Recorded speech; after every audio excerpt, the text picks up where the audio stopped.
ഖുർആനിലൂടെ അള്ളാഹു ഏറ്റവും കൂടുതൽ പേരെടുത്തു പറഞ്ഞ നബിയാണ് മൂസാ നബി അലൈഹിസ്സലാത്തു വസ്സലാം.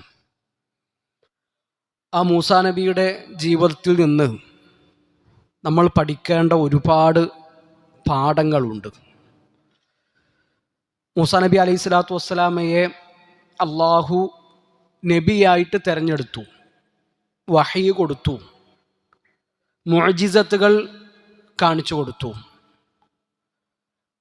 പിന്നെ ഫിർഔന്റെ അടുക്കൽ പോയി ദഅവത്ത് ചെയ്യാൻ പറഞ്ഞു.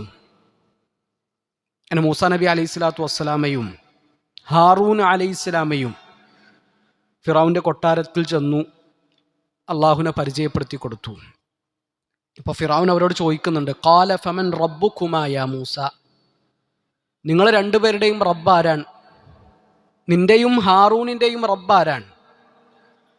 അപ്പം അതിന് മൂസാ നബി നൽകുന്ന മറുപടി, ഖാല റബ്ബുനല്ലദീ അഅ്താ കുല്ല ശൈഇൻ ഖൽഖഹു സുമ്മ ഹദാ, എല്ലാവർക്കും ആവശ്യമായത് നൽകി അവരെ സൃഷ്ടിക്കേണ്ട വിധം സൃഷ്ടിച്ചവനും എന്നിട്ട് അവർക്ക് വഴി കാണിച്ചു കൊടുത്തവനുമാണ് എൻ്റെ റബ്ബ്.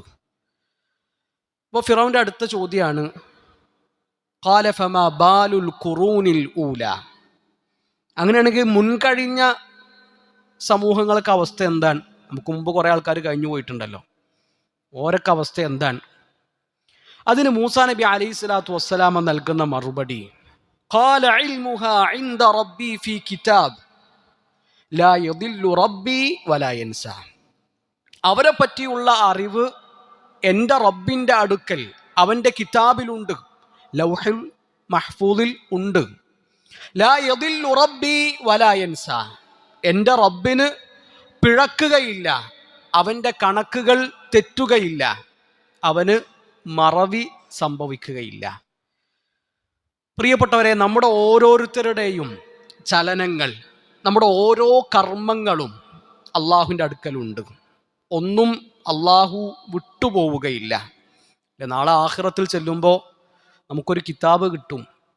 അത് നമ്മുടെ ഏടാണ്, നമ്മളുടെ കർമ്മങ്ങളുടെ രേഖയാണ്. അതിലെല്ലാം ഉണ്ടാകും. നമ്മൾ എന്തൊക്കെ ചെയ്തിട്ടുണ്ടോ അതൊക്കെ അതിലുണ്ടാകും. നമ്മൾ ചെയ്യാത്തതൊന്നും അതിൽ രേഖപ്പെടുത്തിയിട്ടുണ്ടാവില്ല. ഒരാളോടും അനീതി കാണിക്കൂല. അള്ളാഹു പറയും, ഇഖ്റ കിതാബക് കഫാ ബിനഫ്സികൽ യൗമ അലൈക ഹസീബാ, ദാ എൻ്റെ ഗ്രന്ഥം വായിച്ചോ, ഇന്ന് സാക്ഷിയായിക്കൊണ്ട് ഈ ഗ്രന്ഥം തന്നെ നിനക്ക് മതി. വേറൊരാൾ സാക്ഷി പറയേണ്ട ആവശ്യമില്ല. നീ എന്തൊക്കെ ചെയ്തിട്ടുണ്ടോ അത് മുഴുവൻ ഈ ഗ്രന്ഥത്തിലുണ്ട്. നിന്നെ വിചാരണ ചെയ്യാൻ, നിന്റെ കണക്കുകൾ നോക്കാൻ ഈ ഗ്രന്ഥം തന്നെ നിനക്ക് മതിയാകുന്നാണ്. വലത് കൈയിൽ ഗ്രന്ഥം കിട്ടുന്നവരുണ്ട്, ഇടത് കൈയിൽ ഗ്രന്ഥം കിട്ടുന്നവരുണ്ട്. അള്ളാഹു വലത് കൈയിൽ ഗ്രന്ഥം വാങ്ങുന്നവരുടെ കൂട്ടത്തിൽ നമ്മളെല്ലാവരെയും ഉൾപ്പെടുത്തട്ടെ. പ്രിയപ്പെട്ടവരെ, ആ ഗ്രന്ഥത്തിൽ എല്ലാം ഉണ്ടാകും. നമ്മുടെ ഓരോ കർമ്മങ്ങളും അതിൽ രേഖപ്പെട്ട് കിടക്കുന്നുണ്ടാകും.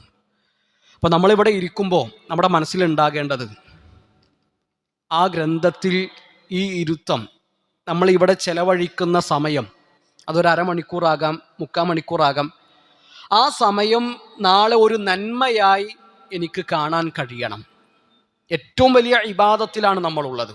ഇൽമ് പഠിക്കുക, അറിവ് അന്വേഷിക്കുക, അള്ളാഹുവിൻ്റെ ദീൻ കേൾക്കുക. അപ്പം ആ ഇബാദത്തിന് അള്ളാഹു ഏറ്റവും നല്ല പ്രതിഫലമാണ് നൽകുക. അതിന് നമുക്ക് അർഹതയുണ്ടോ, നമ്മുടെ നിയ്യത്ത് ശരിയാണോ എന്ന് ആമുഖമായിട്ട് നമ്മൾ ഓരോരുത്തരും ചിന്തിക്കുക.